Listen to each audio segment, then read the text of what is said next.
현대적 의미가 있어요. 그러니까 의미라는 것은 정치의 정의라고 해도 돼요. 근데 이 정의가 학문적으로 확립된 게 없어요. 그러니까 이 정치의 의미도 확립된 게 없다고. 그래서 이 고전적인, 전통적인 정치는 우리 교과서에 이렇게 돼 있어요. 개인 또는 집단 간의 이해 대립이나 갈등을 해소하기 위하여 정치 권력의 획득, 유지, 행사하는 모든 활동, 이걸 정치다 이렇게 봅니다. 그래서 개인과 개인 간의 이해 대립도 나타날 수 있고 개인과 집단 또는 집단과 집단 간의 이해 대립과 갈등이 나타나는데 이게 갈등이라는 게 없을 수가 없잖아요. 그래서 이걸 해소하기 위해서 정치 권력을 획득하고 유지하고 행사하는 활동인데 여기서 정치 권력이란 말이에요. 정치 권력. 권력이라고 권력. 힘력대가 들어있죠. 힘은 강제성이 있죠. 조직 폭력배도 강력성이 있잖아. 폭력이 있잖아. 폭력. 그러니까 권력하고 폭력하고 공통점은 힘이 있다는 건데 그 힘이 정당한 힘이냐 정당하지 않는 힘이냐 이 차이잖아요. 그래서 이 정치 권력은 정당성을 확보해야 됩니다. 근데 이 정치 권력의 정당성은 도덕성과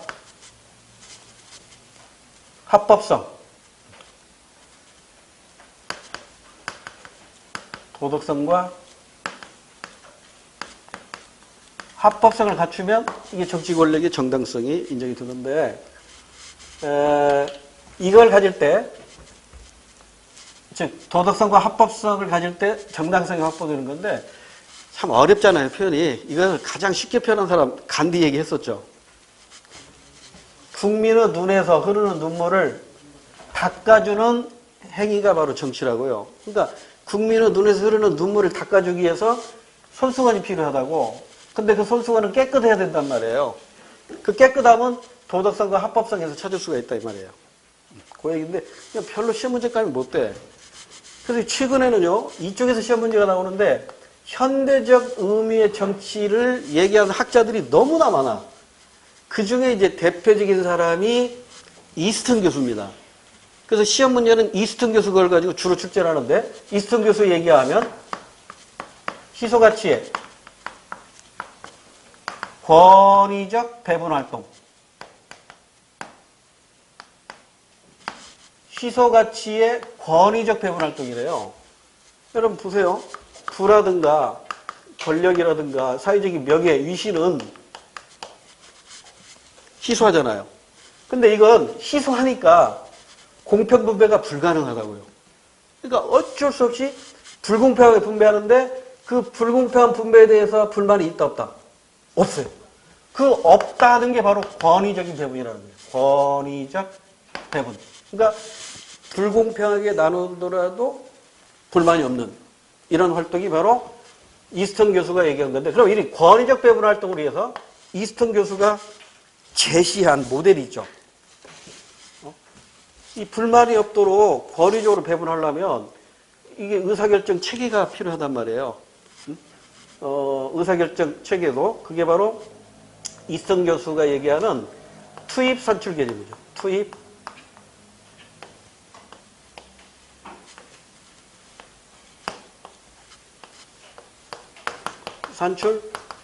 산출은 주로 뭘로 산출이 되죠? 법과 제도로 만들어지는 거죠. 투입은 뭐죠? 국민의 요구죠. 국민의 요구, 국민의 동의사항 이런 것들이 정책 결정 기구를 통해서 법과 제도로 만들어진다고. 그럼 이제 요게 어떻게 돼요? 피드백. 환류작용을 통해서, 이때 환류작용에서 이제 영향을 많이 끼치는 게 뭐예요? 언론이죠. 여론, 언론 등에 의해서, 이렇게. 요 과정에 의할 때 권위적 배분 활동이 이루어진다는 거예요. 그러면 이 독재 국가에서는 투입을 강조할까요? 산출을 강조할까요? 당연히 산출 강조하겠죠.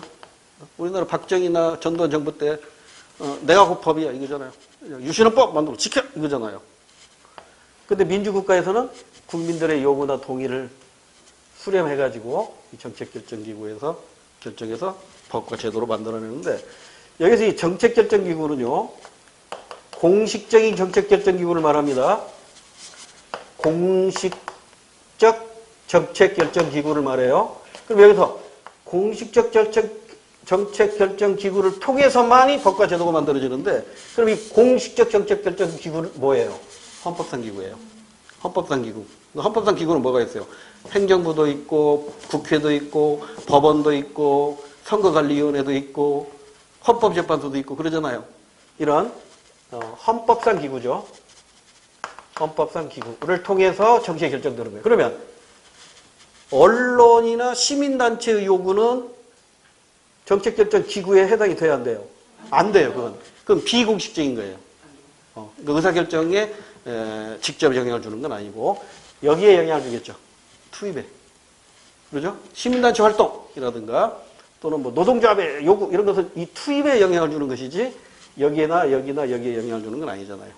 됐죠? 이 정도로 이해하시고, 그 다음에 이 정치를 보는 관점 가지고 가끔 출제가 되는데, 이게 처음에 등장한 것은 국가현상설이라는 거죠. 그러니까 이것은 협의, 좁은 의미입니다. 좁은. 그러니까 이론론적 관점이에요. 협의의 관점, 좁은 의미의 관점이고 이론론적 관점이에요. 그러니까 정치는 오직 어디에서만 나타나는 거다? 국가에서만 나타나는 거예요. 국가에서만. 그러면 국가가 아닌 사회 조직에서는 정치라는 건 존재하지 않는다고 보는 거예요. 그러니까 이게 문제점이 있는 거죠. 국가 이외의 사회 조직에서도 정치는 설명할 수 있는데 이걸 설명 못하는 거죠. 그래서 이제 여기 확대된 것이 집단현상설이죠. 집단현상설. 그러니까 집단이라는 건 뭐예요? 두 사람 이상이 모이는 게 집단이잖아요. 하여튼 두 사람 이상만 모이면 정치가 나타난다. 그게 바로 광의, 넓은 의미의 정치를 보는 관점이고, 이게 바로 다원론적 관점에서의 정치다. 이렇게 이해하시면 돼요. 그래서 이 정치의 의의나 관점에서는 출제될 만한 게 이거밖에 없어요. 다 그림으로도 출제되었던 것이고요. 우리 다시 문제로 와서 1번 문제. 정치에 대한 관점. 관점이니까 이 둘 중에 하나가, 두 가지가 중요한 거죠. 국가현상설이냐, 즉 이론론이냐, 다원론이냐, 집단현상설이냐, 이거 가지고 출제한 겁니다. 옳지 않은 걸 찾으래요. 1번. 정치는 국가나 정부에 한정되는 권력적인 활동으로 보는 것은 국가현상설의 관점이다. 맞네요. 국가현상설. 2번. 국가현상설은 국가의 법과 제도의 운영을 중심으로 설명하고 있다. 당연하죠? 맞고. 3번.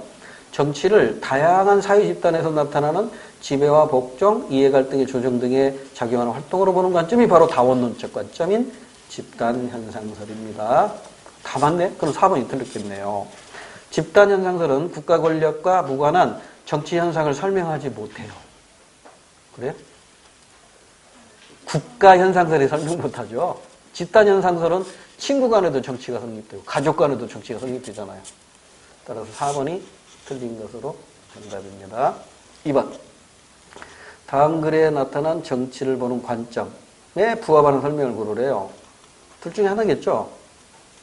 사회가 질서를 유지하기 위해서는 법에 기초한 물리적 강제력을 토대로 규제할 수 있어야 하는데, 이러한 힘을 독점하고 있는 집단은 오직 하나밖에 없다. 국가현상설이네요. 이론론적 관점이죠. 자, 1번에 정치는 국가 투개 현상이다. 정답. 나머지는 모두 집단현상설과 관계가 있겠죠. 3번 그림. 어디서 많이 봤던 그림이죠? 이게 바로 이스턴 교수. 그 학자 이름 몰라도 돼요. 현대적 의미의 정치에 대한 의미입니다. 그래서 시소가치를 권위적으로 배분하는데 그 권위적으로 배분하는 활동이 바로 이 의사결정 과정이란 말이에요. 자, 그러면 3번 문제 1번으로 바로 갈게요. 시민의 요구에 부응하는 의회의 입법 과정은 기역으로 불린다. 입법 과정이니까 이거죠. 산출이죠. 법과 제도를 만든 거니까. 입법, 그러니까 이건 산출이에요. 산출. 1번 틀렸고 2번 언론은 니은의 강력한 언론은 투입에 영향을 주죠. 투입. 언론이나 여론 이런 것은 기역, 투입에 강력한 영향력을 행사함으로써 정부 정책의 변동을 주도합니다. 2번도 틀렸어요. 3번 시민단체는 디귿의 대표적인 참여자. 아니죠. 시민단체나 언론이나 모두 투입의 참여자라고 봐야죠. 3번도 틀렸어요. 4번 리얼, 피드백, 환류를 거치면서 시민은 정부 정책을 평가하고 새로운 정책 개발의 필요성을 제기한다. 맞죠? 그래서 제가 이 대표적인 사례, 책에는 잘 안 나와 있는데 대표적인 사례로 쓰레기 종가제에서 이게 쓰레기 종량제로 바뀌어진 사례를 한번 소개했었죠. 그러니까 이 쓰레기 종가제라는 게 뭐냐면 이게 오물세라는 제도, 지금 없어졌잖아요. 좀 꽤 오래되신 분들이 이걸 기억하고 있을 거예요. 95년까지인가? 이게 오물세를 냈다고. 이게 가구당 5,000원인가 돼요. 그럼 쓰레기는 얼마든지 배출할 수 있어. 다만 5,000원만 내면 돼. 그러니까 이게 쓰레기가 안 버려도 될 것이 막 버려지는 거야. 그래서 이제 그 서울시에서 이 종량제를 실시했죠. 그러니까 이거 봉투에다 많이 버리려면 비싼 봉투 값 들어가잖아요. 그러니까 쓰레기 양이 대폭 줄어들었다고. 그러니까 서울에서 이게 성공하니까 이제 다른 지방자치단체로 다 확대되고 지금은 거의 다 쓰레기 종량제를 채택하고 있죠. 이게 바로 환류작용이잖아요. 한번 해보니까 좋더라. 그러니까 그냥 확대되는 거예요. 그렇게 이해하시면 되고요. 자, 이런 과정이 바로 정치 과정이고 정치 활동이다. 이렇게 이해하시면 되고요. 그 다음에 오른쪽 페이지. 민주주의의 원리와 유형. 이게 되어 있네요. 제가 이거 설명드릴 때는 그림을 그려드렸었죠. 집을 하나 지었었잖아요. 집을. 그 집을 기억하면 문제 푸는데 좀 도움이 될 거예요. 간단하게 한번 또 집 한번 지어봅시다. 자세한 이거 쓰지는 못하지만 가볍게 한번 복습하고 문제로 올게요.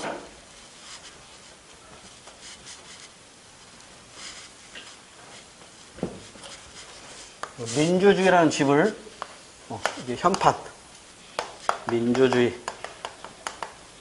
이 민주주의가 추구하는 최고의 이념은 뭐였어요? 인간이었죠. 인간의 존엄과 가치를 실현하는 거잖아요. 그래서 인간 존중을 실현하기 위해서 두 개의 커다란 가치가 필요해요. 하나가 자유라는 가치하고 다른 하나가 평등이라는 가치예요. 그리고 그래서 지탱하는 게 바로 민주주의의 기본 원리죠. 민주주의의 기본 원리로 이제 다양하게 5가지 정도로 소개가 되는데 대표적인 게 3가지만 기억해 보세요. 첫 번째가 국민주권. 두 번째가 입헌주의.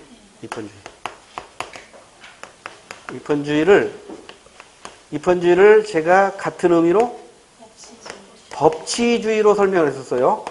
그 다음에 세 번째 기억할 게 권력분리. 그 다음에 대의제라든가 지방자치제는 생략할게요. 대부분 시험 문제는 요 3가지 가지고 출제를 하니까.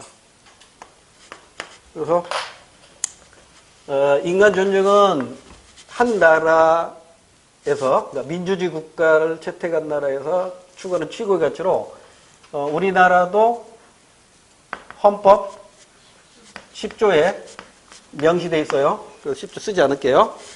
우리 10조에 보면 어떻게 되냐면 모든 국민은 인간으로서의 존엄과 가치를 가지며 행복을 추구할 권리를 가진다. 이렇게 되어 있죠.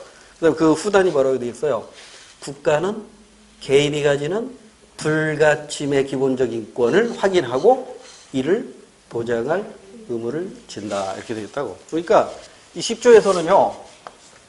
모든 국민은 주어가 모든 국민은 인간으로서 존엄과 가치를 가지며 행복을 추구할 권리를 가진다. 이렇게 되어 있잖아요. 그 다음에 두 번째 문장이 국가는 개인이 가지는 불가침의 기본적 인권, 즉 천부 인권을 확인하고 이를 보장할 의무를 진다. 이렇게 되어 있잖아요. 그러니까 항상 이 법이라는 건 한쪽에서 권리가 나타나면 한쪽에서는 의무가 나타나요. 그러면 국민이 갖는 권리가 많을까요? 국가가 갖는 권리가 많을까요? 국민이 갖는 권리가 많아요? 셀 수 없을 정도로 많아요. 왜?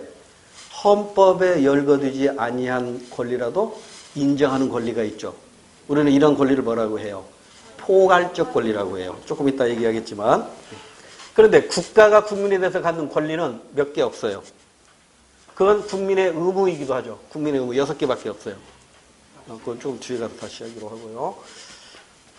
그 다음에 이제 이 인간 존중을 실현하기 위해서 예도 필요하고 예도 필요한데 이 예의 의미가 근대 야경국가하고 현대 복지국가가 달랐죠? 근대 야경국가는 이게 소극적인 거고 현대로 넘어오면 이게 적극적으로 바뀌잖아요. 그래서 소극적인 것으로 이제 자유권이 있죠. 국가로부터의 자유가 있어요. 그 다음에 현대국가로 오면 가장 적극적인 것이 사회권이죠. 사회권은 국가에 의한 자유죠. 근데 중간에 또 하나 있죠. 참정권. 참정권은 이게 차티수동 결과 100년 동안 싸움 과정에서 등장한 것으로 이 참정권도 적극적인 권리예요. 그러니까 사회권보다는 먼저 등장해요. 그러니까 발달 순서가 자유권, 참정권, 사회권 이렇게 되는데 요 두 가지가 적극적인 권리고 자유권이 소극적 권리예요. 자, 이거 다른 말로 자유권을 국가로부터의 자유, 참정권을 국가의 자유, 사회권을 국가에 의한 자유 이렇게 표현합니다. 그것도 시험 문제에서 언급이 되니까 기억해 두시고 그 다음에 평등도 근대 야경국가에서 평등하고 오늘날 현대 복지국가에서 평등이 다르죠. 그래서 이 근대 국가의 평등은 절대적이고 기계적이고 형식적인 평등이죠. 그렇기 때문에 열심히 일하는 사람이나 게을리 일하는 사람이나 똑같이 빵 하나씩 주는 거야. 그러니까 다른 사람을, 다른 일을 같이 대우하는 거예요. 같은 일을 다르게 대우한다 이렇게 표현해도 되겠죠. 그 대표적인 게 뭐예요, 이거? 기회균등이죠. 여러분 누구나 대한민국 국민이면 대학에 갈 수 있잖아요. 서울대학교 지원할 수 있잖아요. 기회는 균등하다고. 그러죠? 근데 문제점이 있죠. 기회를 균등히 주는데, 했는데 이게 결과적 평등이 나타나지가 않는 경우가 있다고. 그러잖아요. 섬학교에 다니는 애하고 대치동에서 공부하는 애하고 결과의 평등이 나타날 수가 없는 거잖아요. 그죠? 그래서 사회적인 격차를 발생시킬 우려가 있고 그 다음에 현대적 평등은 절대적 평등이 아니라 상대적 평등이고 기계적 평등이 아니라 비례적 평등이고 형식적 평등이 아니라 실질적 평등인 것으로 열심히 일하는 사람에게는 큰 떡, 게을리 일하는 사람에게는 작은 떡. 그러니까 같은 일을 같이 대우하는 거예요. 다른 사람을 같이 대우하는 게 아니라 같은 사람을 같이 대우하는 거란 말이에요. 이걸 이제 아리스토텔레스의 표현에 의하면 이게 바로 뭐예요? 평균적 정의라고 하는 것이고 이걸 우리는 배분적 정의라고 하는 거예요. 배분적 정의라고 하는 거예요. 그런데 이 배분적 정의 예가 있죠. 사례. 누지세제도 있죠. 그 다음에 지역이나 여성 할당제. 이것도 배분적 정의잖아요. 그러죠? 또 뭐가 있어요? 가산점제, 군 가산점제. 지금 없어졌지만 가산점제도. 가산점제도 웃지 못할 얘기도 제가 한번 했었죠. 2002년 제가 그때 노량진 법학원에서 강의하는데 몇 번 얘기했던 것 같은데 그 뭐예요? 교정직. 교정직 이게 100점 만점인데 커트라인이 110점이라니까. 101점이라니까. 왜냐면 국가 유공자들이 다 시험 온 거예요. 이 사람들은 평균 5점을 줘요. 총점 5점이 아니라. 그러고 보니까 커트라인이 100점을 넘어서 버린 거야. 그럼 웃지 못할 일도 있다고. 그러니까 이게 역효과는 뭐예요? 이게 부작용은 뭐예요? 역차별 문제. 역차별 문제의 부작용이 나타날 수 있다. 그 다음에 이제 국민주권하고 입헌주, 입법치주 이것도 중요해요. 권력 분립은 문제 풀면서 제가 설명을 드릴게요. 일단 여기까지만 정리하고 문제를 좀 보자고요. 자, 4번 문제. 평등에 관련된 설명으로 옳지 않은 것. 4번. 민간 재산과는 달리 국유 잡종 재산에 대하여 취득시효를 배제하는 국유재산법의 규정은 평등권을 침해한다. 뭔 말인지 참 어렵죠. 이게 뭐냐면 여기 똑같은 재산이 있어. 땅이 있어. 똑같은 땅이 있는데 하나는 개인이 소유하고 있는 땅이고 하나는 국가가 소유하고 있는 땅이다 이 말이에요. 그런데 이 시효 취득이라는 게 뭐냐면 시효, 취득 시효, 소멸시효 이런 말 들어봤나요? 쉽게 얼마 전에 신문에 나갔던 사례 하나 드릴게요. 어떤 사람이 술을 외상으로 먹었어. 근데 술집 주인을 피해 다닌 거야. 근데 1년 지나고서 딱 만났어. 술집이 야 이 새끼야 술값 갚아. 그러니까 이 새끼가 못 갚아. 배째 그랬다고. 그러니까 소송을 걸었어요. 판결이 어떻게 나왔냐면 술값 외상은 1년 소멸시효에 걸리기 때문에 1년이 지나면 안 갚아도 된다 이렇게 판결 나왔어요. 그러니까 여러분 학원비 1년만 대기 돼요. 그럼 안 돼도 돼. 근데 원장이 가만히 있겠어요? 1년 되기 그 전날 학원비 내세요 그랬다고. 그럼 이때부터 또 다시 1년입니다. 그러니까 권리는 주장하는 자 거란 말이에요. 권리 위에서 잠자는 자는 보호받지 못한단 말이에요. 그러면 이게 임자가 누구 땅인지를 모르겠어. 그 땅에다가 내가 그냥 임시 천막 같은 집 지어놓고 거기서 텃밭 만들어가지고 일구어서 20년 동안 살고 편안하게 살고 있었어요. 근데 어느 날 갑자기 주인이 나타나가지고 야 이거 철거해 내 땅이야 임마 그런다고. 무슨 소리야 내 거야? 소송 걸려봐요. 20년 동안 평온하게 자기가 소유의 의사로 거기서 생활하고 있잖아요. 그럼 그 땅은 소유권이 나한테 넘어와 버리는 거예요. 이걸 취득시효라고 그래요. 그러니까 지금 여기서 봐. 민간 재산과는 달리 나라 것은 취득시효를 배제한다? 이거 평등의 원칙에 어긋나는 거죠. 어떤 평등의 원칙에? 절대적 평등의 원칙에 어긋나는 거죠. 나라 땅이나 개인 땅이나 25년 무사하게 평온하게 소유하고 있었으면 내 거 되는 것인데 왜 국유재산은 배제시키느냐. 이것은 절대적 평등의 원칙에 어긋나는 거다 이런 얘기입니다. 그러니까 가번의 평등권은 절대적 평등에 관한 개념이고요. 4번. 법인이 아닌 개인이 한 가구당 한 대를 초과하여 비영업용 승용차를 취득할 경우 취득세와 등록세를 중과하는 것은 평등원칙에 위배되지 않는다. 그러니까 취득세, 등록세를 차별해서 부과해도 된다 이런 얘기잖아요. 그러니까 이것은 절대적 평등이에요? 상대적 평등이에요? 이건 상대적 평등이죠. 그러니까 나번은 상대적 평등이 되겠고요. 다번. 교육위원회 교육위원과 달리 지방자치단체의 장이 당해 지역의 국회의원 선거에 유포하는 경우에 선거일 180일 전까지 사퇴하도록 하는 것은 평등의 원칙에 반한다. 왜 똑같이 해야 되지? 교육위원하고 자치단체장하고 다르게 하느냐. 이건 어떤 평등의 원칙이 위배되는 거예요? 기회균등이니까. 절대적 평등의 원칙이 위배되는 것이죠. 그래서 가번하고 다번의 평등의 개념은 절대적 평등의 개념이고요. 나번은 상대적 평등의 개념입니다. 우리 시험은 두 가지만 가지고 출제할 거예요. 수능에서 이렇게 세 가지 가지고 출제했지만 우리 시험은 가나 아니면 나다 이렇게 두 가지를 묶어서 출제할 겁니다. 자, 그럼 이제 정답은 쉽게 나오겠죠? 틀린 거 찾아야 됩니다. 1번 가는 국가의 우월적 지위를 인정하고 있는 거잖아요. 그러니까 잘못된 거지. 인정하지 말아야 되잖아. 1번 틀려. 1번 맞는 거죠, 그러니까? 옳지 않은 거 고르라고 했어요.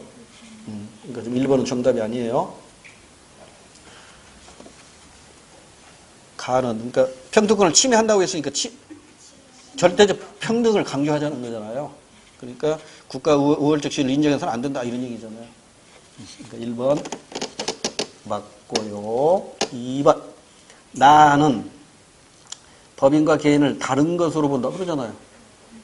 그래서 차별적으로 중과를 하자는 것이니까. 그 다음에 다는 기회균등을 강조한다 맞잖아요. 그러면 4번이 틀렸나 봅니다. 가와 다는 후천적 차이를 고려한 비례적 평등을 강조한다. 비례적 평등은 나번밖에 없습니다. 상대적, 비례적, 실질적 평등은 나번밖에 없어요. 5번 문제. 가에서 다 사례에서 나타난 자유의 개념. 이제는 자유의 개념이니까 소극적, 적극적 자유의 개념으로 이해하면 되겠죠. 가번. 차티스트 운동은 참정권 확대를 꾀한 운동이라고 볼 수 있다. 참정권 나왔네요. 적극적이면서 능동적인 기본권이죠. 적극적 권리입니다. 나번. 영장 없이 피의자를 체포할 수 없습니다. 이건 신체의 자유와 관련된 거잖아요. 따라서 이건 소극적 자유. 그러니까 아까 참정권은 국가의 자유라고 한다면 나번은 신체의 자유, 소극적 자유니까 국가로부터의 자유에 해당이 되고요. 그 다음에 다번. 지하철역에 장애인용 승강기를 설치하는 것은 국가가 장애인의 이동권을 인정한다는 것이다. 장애인의 복지에 관한 거죠. 이거 사회권이란 말이에요. 이것은 적극적인 권리죠. 국가에 의해서 보호되는 국가에 의한 자유에 해당이 됩니다. 그러면 1번 나와 달리 가에서의 자유는 국가로부터의 자유를 의미한다. 나가 국가로부터의 자유죠. 가는 국가의 자유고요. 1번 틀렸고요. 2번 복지국가를 지향하면서 강조된 것은 적극적인 권리죠. 그 중에서 다번이겠죠. 다보다 나가 아니라 나보다 다 이렇게 해야겠죠. 2번도 틀렸고요. 3번 가 나와 달리 다에서의 자유는 천부적인 것으로 인식된다. 천부적이다. 이거 잠깐 보충 설명드릴게요. 워낙 중요하니까.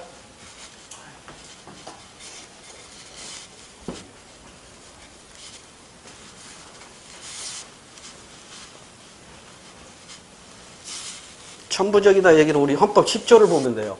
헌법 10조에 보면 국가는 개인이 가지는 기본적인 인권, 국가는 개인이 가지는 불가침의 기본적인 인권 이렇게 나가죠. 국가는 개인이 가지는 불가침의 기본적 인권을 확인하고 이를 보장할 의무를 진다. 이게 10조 후단이거든요. 불가침의 기본적 인권, equal, 천부 인권이라고. 그럼 천부 인권과 비교할 게 뭐가 있어요? 실정법상의 권리인 실정권이라는 게 있어요. 실정법상의 권리. 그래서 이 천부 인권을 다른 말로는 뭐라고 돼요? 자연법상의 권리 또는 자연법상의 권리이기 때문에 자연권이라고도 하잖아요. 그래서 이 천부 인권은 4가지가 있어요. 그러니까 어느 누구도 침범할 수 없어요. 이 4가지는. 4가지 뭐더라? 먼저 저기 인간의 존엄과 가치권, 인간의 존엄과 가치권. 이를 보장하기 위해서 자유와 평등이 필요하고, 그 다음에 이 10조 전반에 모든 국민은 인간으로서 존엄과 가치를 가지며 행복을 추구할 권리를 가진다. 행복 추구권. 여기까지 이 4가지가 천부인권이에요. 그러니까 이 천부인권으로 인정되는 이 4가지는 초국가적 기본권이에요. 국가가 있건 없건 당연히 보호되고 보장되는 기본권이에요. 초국가적 기본권. 또 이와 관련해서 헌법에 열거되지 아니하였다 하더라도 당연히 보장돼야 돼요. 이걸 다른 말로 뭐라고 하죠? 포괄적. 포괄적. 권리에 해당이 됩니다. 그러니까 여기서 초국가적이니까 절대적이에요? 상대적이에요? 절대적이에요. 절대적 권리에 해당이 돼요. 그런데 이 이외에 또 뭐가 있죠? 참정권, 사회권, 오케이, 청구권. 이런 것들은 나라마다 달라요.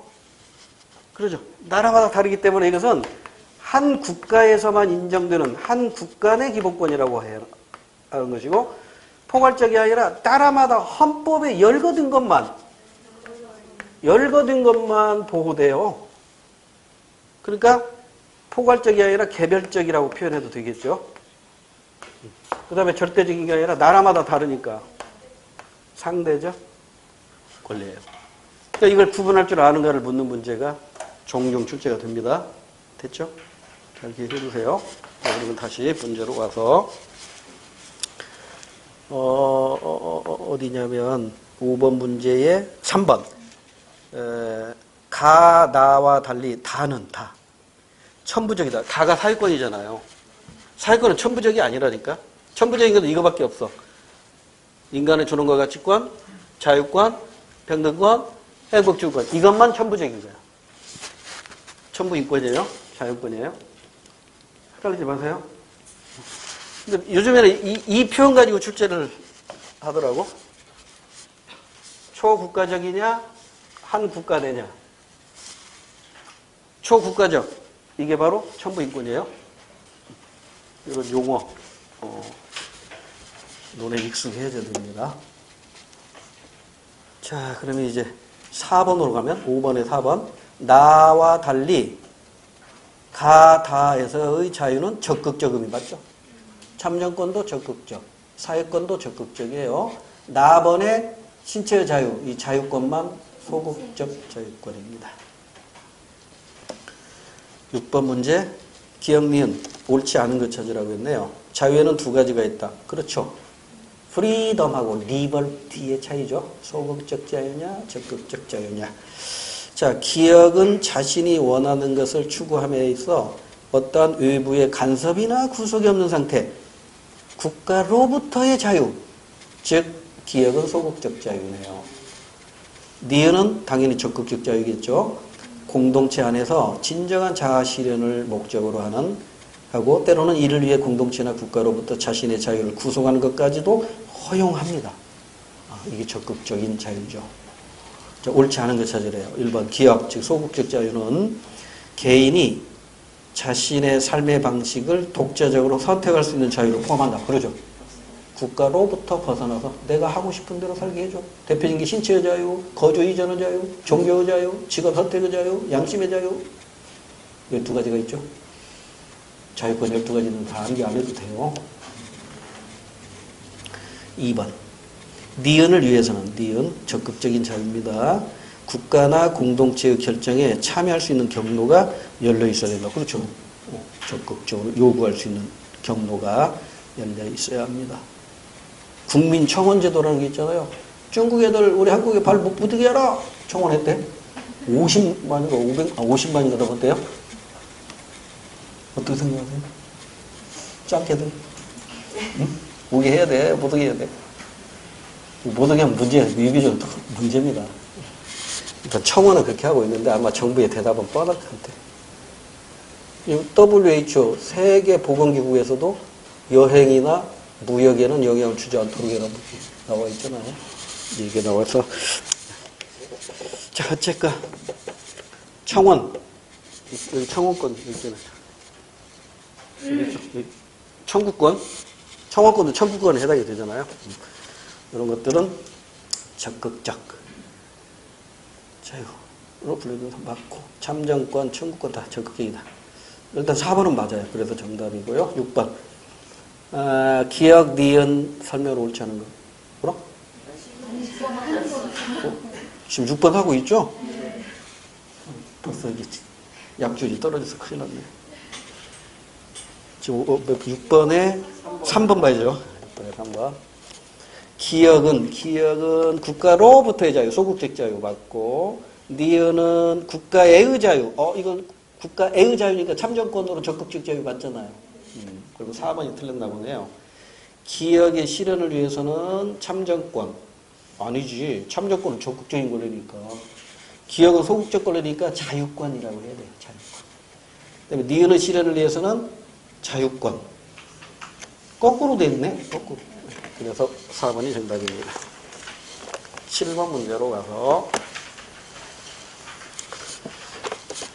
다음 글에 나타난 평등에 대한 각국 사람들의 특징적 요구에 해당하는 사례로 가장 적절한 거. 오라, 평등이네. 각국은 어떤 평등을 요구하고 있을까? 다른 나라에 비해 각국 사람들의 가장 두드러진 특징은 그들이 법적 정치적 평등의 요구를 넘어 구성원 간의 삶의 조건에 있어서 평등을 지나치게 요구하고 있다는 점이다. 각국 사람들은 이런 특징은 결국 그들의 삶의 방식이 점차 획일화되는 결과를 초래하였고, 감 잡았죠? 절대적 평등, 형식적 평등, 기계적 평등이죠. 이로 인해 각국에서는 개별 시민의 개성이 무시되거나 자유가 침해되는 현상이 벌어지기도 한다. 자, 이 글에 나타난 평등은 절대적 평등입니다. 그 사례로 가장 적절한 걸 찾으래요. 능력에 관계없이 동일한 소득을 요구한다. 열심히 일한 사람이, 게을리 일한 사람이나 똑같은 빵을 요구한대요. 절대적 평등이죠. 정답입니다. 성별에 관계없이 투표할 수 있는 권리를 요구한다. 이건 평등선거에서 말하는 것이니까 이건 뭐 기획운동과 표현이 애매해요. 성별에 관계없이 투표할 수, 이거 참정권이죠. 참정권이니까 평등과 관계없이 이거 적극적인 자유 관계가 있는 거죠. 신분에 관계없이 법에 의해 공정하게 대우를 받을 것을 요구한다. 신분에 관계없이 법에 의해 공정한 대우를 받을 것을 요구한다. 이거 뭐예요? 제가 각국 사람들의 특징이니까. 특징에 요구되는 사례. 신분에 관계없이 법에 의해 공정한 대우를 받을 것을 요구한다. 이건 아니잖아요. 재산 정도에 관계없이, 이것도 관계없이 공직에 출마할 수 있는 권리를 요구한다. 그래서 절대적 평등에 대한 각국이 사람들의 특징적 요구에 해당하는 사례. 1번밖에 없잖아요. 1번밖에 없고. 문제가 표현이 애매하네. 8번으로 가서 민주주의 원리. 이제 민주주의 원리가 나왔네. 민주주의 원리 나왔으니까 일단 이 칠판을 잠깐 보고 문제 풀어봅시다. 시험 문제에서는 주로 이 세 가지 가지고 출제를 합니다. 이 세 가지 이외에도 민주주의 기본 원리로 대의제라는 게 있고요. 그 다음에 지방 자치제라는 게 있는데 이건 별로 시험 문제 기본 원리 가지고는 시험 문제 잘 안 내요. 그러니까 기본 원리 있기는 있지만 이건 기본 원리가 아니라 다른 곳에서 제가 간단히 설명드릴 거고요. 자, 그럼 먼저 국민주권인데 우리 헌법 1조 1항이 이렇게 돼 있죠. 대한민국은 민주공화국이다 이렇게 돼 있단 말이에요. 12글자밖에 안 되는데 이거 제가 제대로 설명하려면 12시간 걸립니다. 그렇게까지는 몰라도 되고 대한민국은 우리나라 국호예요. 그러니까 여기에는 대한민국의 국가의 성립 요소 세 가지가 모두 포함되어 있죠. 국민, 영토, 주권. 그런데 대한민국은 민주공화국이다 그랬잖아요. 그리고 그 2항이 뭐라고 되어 있냐면 대한민국의 주권은 국민에게 있고 모든 권력은 국민으로부터 나온다 이렇게 되어 있거든요. 그러니까 대한민국의 주인으로서 권리는 국민에게 있다는 것이 우리 헌법에 명시되어 있어요. 1조에도 명시되어 있고 1조 1항에 명시되어 있고 공화국이다 이 자체가 뭐예요? 주권이 국민에게 있는 나라다 이런 뜻이에요. 군주국이다 이건 무슨 말이에요? 주권이 군주에게 있는 나라예요. 귀족국이다. 주권이 귀족에게 있는 나라예요. 공화국이다. 주권이 국민에게 있는 나라다 이런 뜻이란 말이에요. 그래서 이제 좀 더 구체적으로 그 2항에 대한민국의 주권은 국민에게 있고 모든 권력은 국민으로부터 나온다. 이렇게 되더라고요. 이게 국민주권이란 말이에요. 그러니까 우리는 주권 이론을 좀 공부할 필요가 있어요. 그래서 주권 이론 가지고 출제되는 걸 보면 최초의 주권론이 군주주권론입니다. 학자 이름은 굳이 신경 안 써도 돼요. 프랑스 사람인데요. 이 사람은 한 나라 주인의 권리는 왕이 갖는데요. 왕. 군주가 갖는데. 왜? 이 왕은 하늘이 내린 것이기 때문에. 즉 왕의 권한은 신이 준 것이니까 이걸 바탕으로 해서 최초의 주권론은 군주주권론이에요. 그런데 여기에 이제 반발한 사람이 등장해요. 그 반발한 사람이 홉스예요. 영국의 토마스 홉스. 군주주권론 이건 맞다 이거죠. 한 나라의 주인은 군주가 맞아. 그러나 군주는 신이 준 것이 아니라 왕이 되는 권한은 신이 준 것이 아니라 백성이 준 거야. 왕권 민수설을 주장하거든요. 그러니까 우리 임용시험에서는 이 글자 차이 가지고 헷갈릴 수가 있다고. 왕권 신수설, 왕권 민수설이라고. 그러니까 이 영국의 토마스 홉스는 절대 군주한테 미움받겠죠. 당신이 왕이 된 것은 우리 백성이 당신을 왕으로 삼았기 때문인 거야. 이런 뜻이잖아요. 얘는 나는 신과 동격이야 이거고. 그러니까 홉스는 그 당시 절대 군주들한테 되게 욕먹어요. 이 새끼 네가 뭔데 이런 식이라고. 그래서 이제 홉스가 욕먹는 사이에 이제 홉스 후배들이 와가지고 이걸 이렇게 주장합니다. 로크라는 같은 영국 사람이죠. 후배인 로크는 이걸 뒤집어요. 나라의 주인이 군주라고 웃기는 얘기 바로 나라의 주인은 인민이야. 국민이야. 국민주권을 주장하는데 그 근거는 뭐냐면 인간으로서 갖는 권리는 하늘이 준 것이라는 거죠. 이게 천부인권이라는 거예요. 그러니까 이것은 군주라 할지라도 침해할 수 없다는 거야. 천부인권이니까. 그래서 나라의 주인은 국민이라는 거죠. 천부. 인권 사상에 바탕을 둔 겁니다. 그러니까 또 여기에 장단을 맞춰준 사람이 등장하죠. 이 사람은 이제 프랑스 사람이에요. 짱자크 루소라는 사람이에요. 그래서 이제 영국에서 이렇게 싸움이 일어나니까 루소가 가르마탄 거죠. 로크, 네가 맞아. 로크. 국민 주권론을 주장해요. 다만 루소의 국민주권하고 로크의 국민주권은 약간 차이가 있어요. 이것은 조금 뒤에 사회계약서를 설명할 때 설명을 드릴게요. 사회계약서를 써보면 약간 차이가 있어요. 그 다음에 이게 국민주권이고요. 그 다음에 입헌주의. 여기 이거 조심해야 되죠. 입헌주의라는 게 문자 그대로 해석해 보세요. 헌법에 입각한 통치 이런 뜻이죠. 입헌이니까.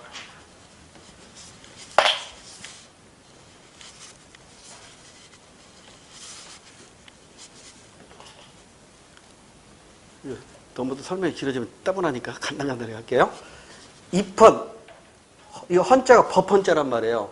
그러니까 법에 입각한 통치. 말을 바꾸면 법치주의예요. 그래서 이 입헌주의 가지고 시험 문제 낼 때는 이 입헌주의가 근대 입헌주의가 있고 현대 입헌주의가 있어요. 근대 입헌주의의 특징이 뭐예요? 자유권을 강조해요. 현대 입헌주의는 뭐예요? 헌법에서 사회권을 강조한다는 거예요. 그러니까 소극적인 자유를 강조하느냐, 적극적인 강조하느냐 이거고, 이와 이제 유사한 개념으로 이제 법치주의라는 게 있잖아요. 이 법치주의는 이거 시험 문제 아주 잘 나오는 것 중에 하나인데, 법치주의의 반대 개념 뭘까요? 사람에 의한 통치죠.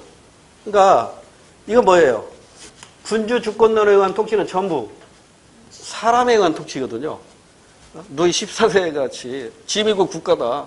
내가 곧 나라야. 내 말 들어. 내 말이 곧 법이야. 이거잖아요. 이게 인치주의라고. 그러니까 이 인치라는 건 뭐예요? 지 맘대로 통치하는 거죠. 자의적 통치라고요. 그러니까 이런 자의적 통치에 의하면 천부 인권이 보호될 수 없겠죠. 그래서 천부 인권을 보호하기 위해서 법으로 이거를 확정을 해놓자는 거죠. 법으로 정해놓자는 거죠. 그래서 이 법치주의는 두 가지로 또 나눠져요. 첫 번째, 처음에 등장한 법치는요, 이게 형식적 법치거든요. 그러니까 형식적 법치라는 건 뭐냐면, 법에 합법성만 있으면 돼요. 그러니까 일정한 절차에 따라서 법이 만들어지기만 하면 된다고. 따라서 여기에서는 합법성만을 강조하기 때문에 비록 악법이라 할지라도 악법도 뭐다? 법이에요. 악법도 법이니까 지켜야 돼요. 이게 형식적 법치라고. 그 대표적인 사례가 우리나라에서 그 유신헌법. 이전에 히틀러. 독일 히틀러의 수권법. 이거 헌법 위의 법이죠. 헌법보다 히틀러가 만든 법이 우선 적용되는 거예요. 이런 것이 바로 형식적 법치죠. 그러니까 법의 탈을 쓴 인치야. 법의 탈을 쓴 인치라고. 그러니까 이게 형식적 법치는 독재에 악용되죠. 독재에 악용돼요. 그래서 이제 등장한 것이 실질적 법치예요. 그래서 이 형식적 법치를 다른 말로는 이렇게 얘기해. 법에 의한 지배라고 해요. 법에 의한 지배. 그러니까 법이 목적이에요? 수단이에요? 수단이라고. 법에 의한이니까. 법을 수단으로 한 거라고. 그러니까 이거 제가 그림으로 이렇게 그려드렸죠. 여기 법이 있고 법 위에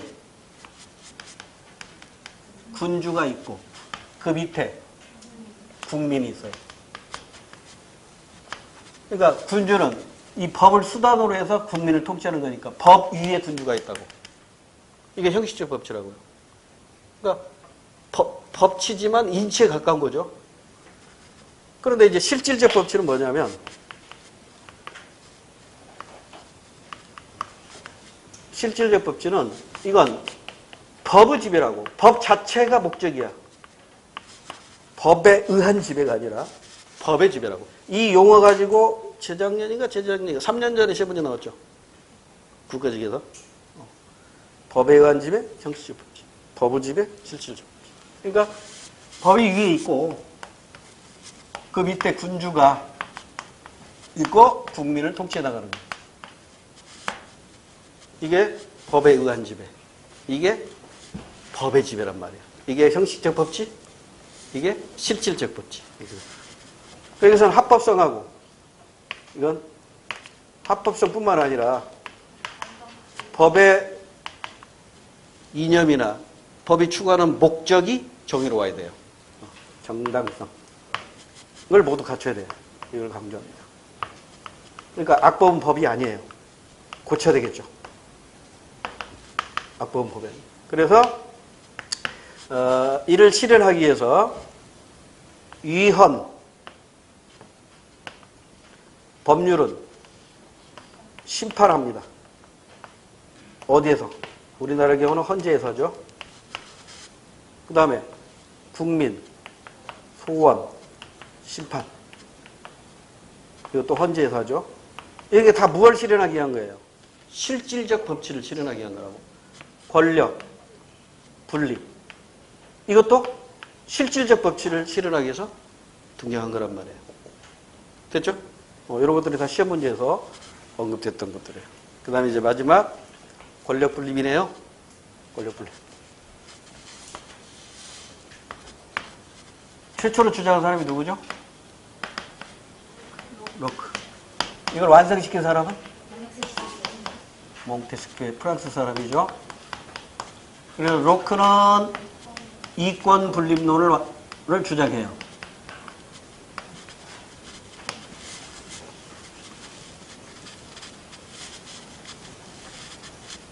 몽테스큐는 이걸 삼권 분립으로 완성해요.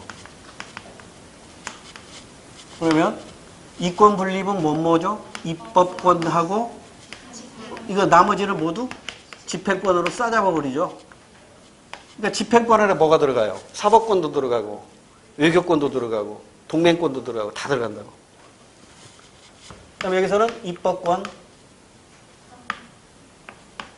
행정권, 사법권 다 세트로 쪼개지죠.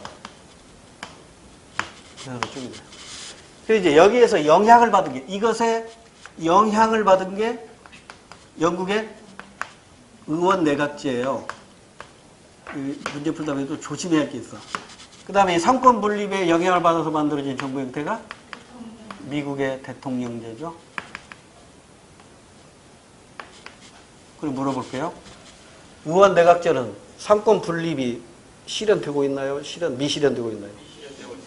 실현되고 있죠. 그렇잖아요. 사법부는 엄격히 독립하고 있으니까.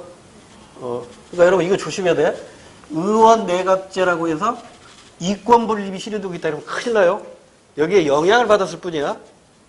둘 다 상권 분립에, 오늘날은 완성된 거 상권 분립이니까.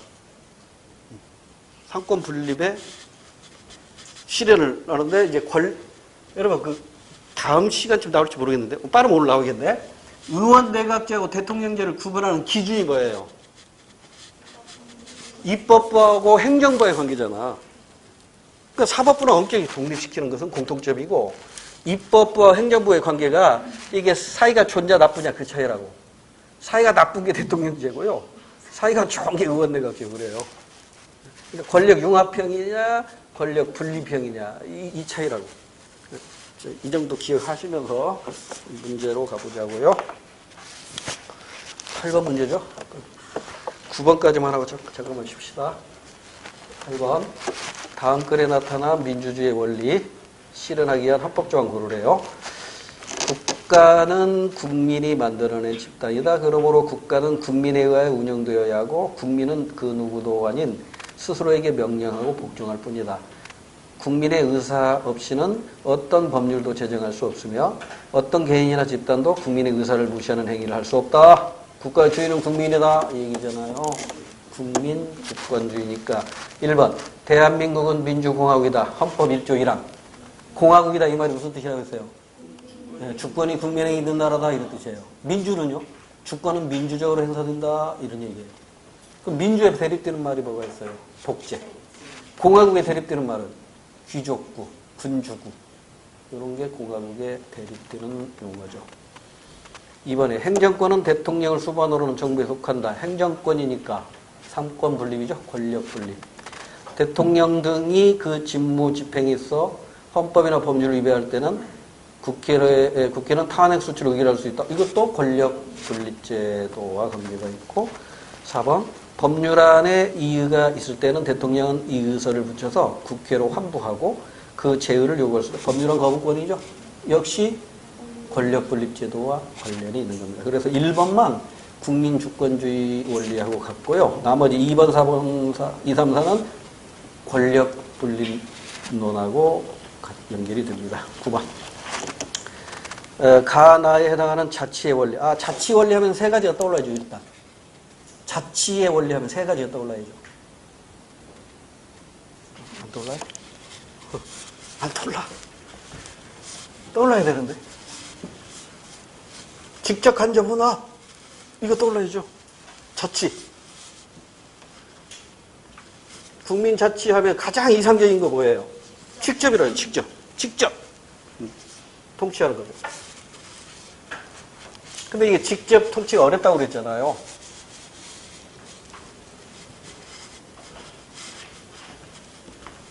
그러면 민주주의의 어원은 제가 굳이 설명 안 해도 되겠죠? 데모크라시, 이 어원, 중학교 때부터 공부했던 것이니까. 이 민주주의의 본래 의미를 가장 잘 표현한 것이 게티스버그 연설입니다. 제가 그 원어를 잘 기억이 안 나는데. 네, 맞아. 그게 처음에 government, 아니다. 맞나? government of the people, by the people, for the people is not perished in the earth인가 world인가. 이 세상에서 사라지지 않을 것이다. 이런 뜻이거든요. 그러니까 이게 국민에 의한, 국민을 위한 정부 또는 통치 이거죠. 이 문장 보면 제가 중학교 때 영어 선생님이 생각이 나. 제가 중학교 때 영어 선생님이 칠순의 할아버지야.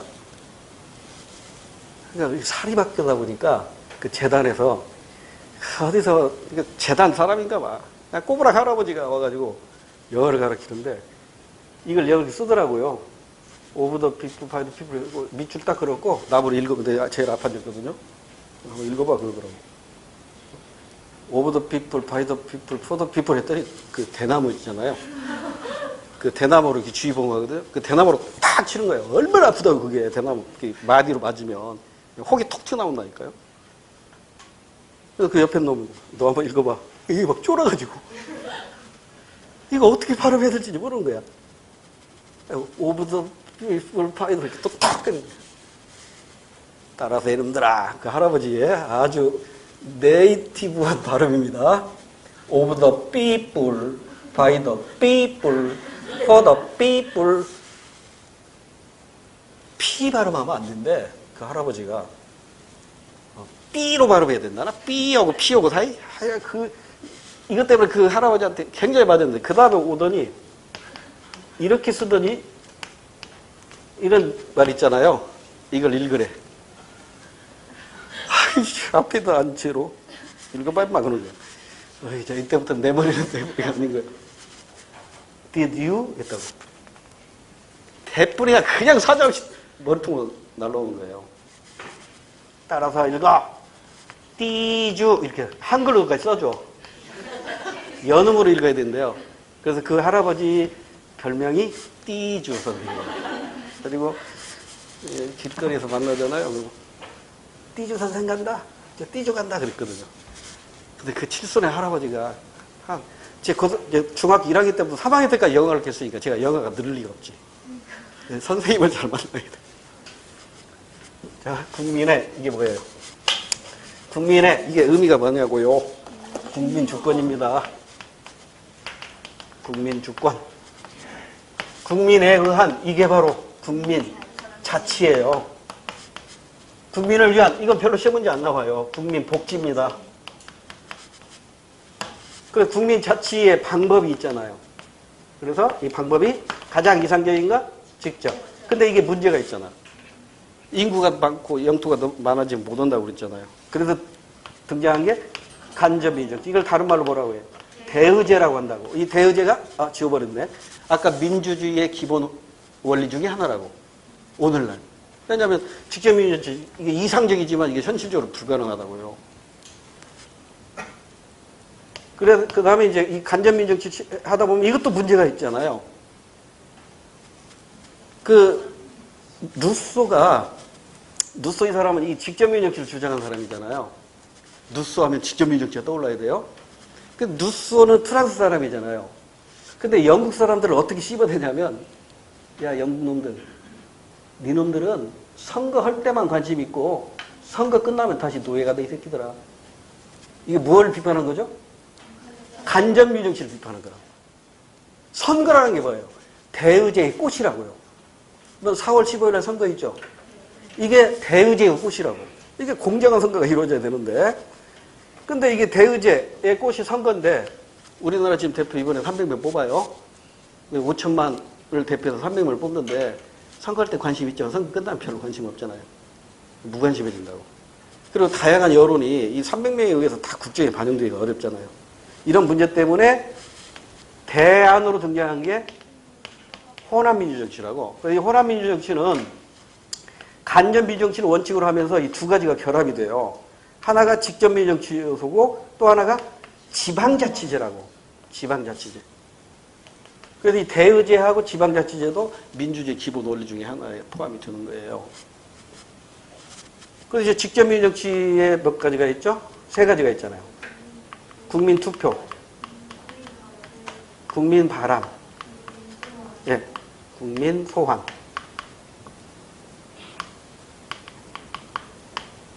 그런데 지방자치제는 이거 주민으로만 바꾸면 되죠. 주민투표, 주민바람, 주민소환.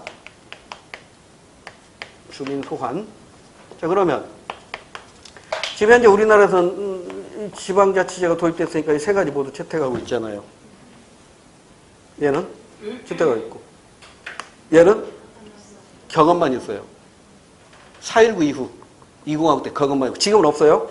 국민 소환은 지금까지 한 번도 없어요. 만약에 헌법 고친다면 이제 이것이 논란이 될 거예요. 대통령을 탄핵할 게 아니라, 국회에서 탄핵할 게 아니라, 헌법재판소에서 할 게 아니라, 국민이 직접 하자는 거죠. 국민 소환이죠. 국회의원도 국민이 직접. 지금까지 우리나라 경험이 없단 말이에요. 지금 9차 개헌 때는 없지만, 이제 10차 개헌 때 개헌한다면, 여기에 도입될 가능성이 높아요. 근데 이제 국민의 뜻이 있어야겠죠. 이 정도 하면 이제 이 문제는 풀릴 수 있을 것 같은데요. 자, 국민 자치 원리 하면 이제 직접 간접 혼합, 그 밖에 텔레크러시라고 해가지고 전자민주주의 이런 것도 있긴 한데요. 이건 이제 인터넷 발달과 더불어 등장한 용어고요. 옳지 않은 것 저절이에요. 시민혁명 이후 근대 민주 국가들은 큰 규모의 국가 단위에서 민주정치를 시행하기 위해 뭐가 도입되었다? 대의제 또는 간접민주주의가 도입됐다. 그러나 오늘날 민주주의 국가들은 선출된 대표에만 의존하는 대의제의 한계를 보완하기 위해 국민이 정책 결정 과정에 직접 관여하는 나에는 이제 세 가지가 있겠죠. 국민 투표, 국민 발언, 국민 소환 등이 있는데 이것을 부분적으로 도입하고 있다. 그러니까 지금 현재 채택되고 있는 것은 국민 투표밖에 없어요. 자, 틀린 거 찾아볼게요. 가가 대의제입니다. 간접민주주의. 국민의 의사를 정확하게 반영하지 못할 수 있다. 그렇죠? 2번, 우리나라에서는 나의 요소로 국민투표제 채택하고 있죠? 맞고. 그 다음에 가는 나보다 자치의 원리에 충실하다. 거꾸로 돼 있네. 직접민주정치가 자치의 원리에 충실하죠? 그러니까 나가 가보다 자치의 원리에 충실하다. 이렇게 맞아요. 3번이 틀렸고요. 4번. 가는 나보다 국민의 정치적 무관심을 초래하기 쉽다. 그렇죠. 대의제의 문제죠. 무관심 초래. 잠깐 쉬었다가 10번으로 갈게요.